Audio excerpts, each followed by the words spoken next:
Аймгийн хүн амын хаврын улирлын махны хэрэгцээнд зориулан нөөцийн махыг 3 дугаар сарын 15-ны өдрөөс худалдаанд гаргахаар бэлтгэж байна.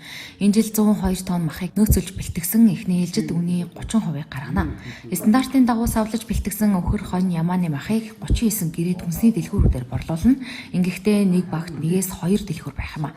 Үүний хувьд өхрийн мах 1 кг нь 16,300, хоньны мах 14,800, ямааны мах 11,200 төгрөг байна. Өнөөдөр ажлын хэсэг нөөцийн мах бэлтгэж буй Дархан мах комбинат хариуцлагатай хувьцат компани төлөвлөгөө шалгалт хийж газар дээр нь ажиллалаа.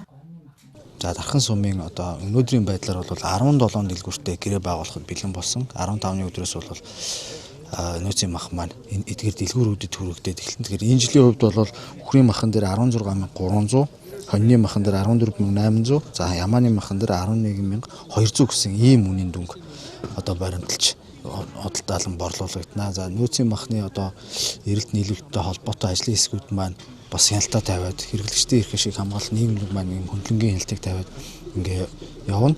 За цаашлаад энэ 17 дэлгүүрийг нэмэгдүүлэх шаардлагатай болол бас гэрээгээ нэмж байгуулад за нэг баг дээр хамгийн багадаа нэг за чадвал 2 дэлгүүрүүдийг нэг Дархан сумын нэг багийн хүрээнд ийм 2 дэлгүүртэй байхаар ингэж тооцоолоод ингээд ажиллаж байна. За өнгөрсөн намрын бэлтгэсэн ийм махыг худалдаална. Тэгэхээр энэ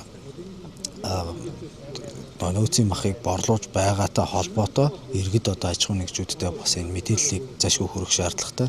Зах зээлийн үннээс бол хамаагүй хямдаар ийм бэлтгэгдсэн ийм мах чанартай ийм махнууд борлуулагдана гэж ингэж ойлгож байна. Ажлын хэсэг нөөцийн махны чанар аюулгүй байдал, хадгалалт, тээвэрлэлт, савлгаанд тогтмол хяналт тавьж байна. Мөн нэм бактери судлал, үхсэн ба өвчтэй малын махыг ялган тодорхойлох зэрэг эрүүл ахуйн шинжилгээг аймгийн малын эмнэлгийн лабораторид хийж дуусжээ.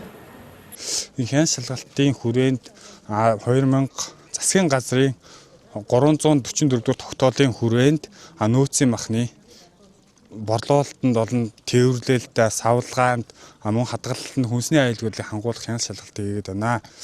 Хяналт шалгалтаар ерөнхийдөө бол Дархуул аймгийн мал эмнэлгийн газрын бүртгэлийн дугаартай хүнсний бүтээгдэхүүнд болох өвчтөө махыг ялган тодорхойлох шинжилгээ мөн pH мөн нингээ үзүүлэлт мөн бактерийн ерөнхий тоогоор эрүүл ахуй болон стандартын шаардлага хангаж байна гэсэн шилгээний дуун гараад байна.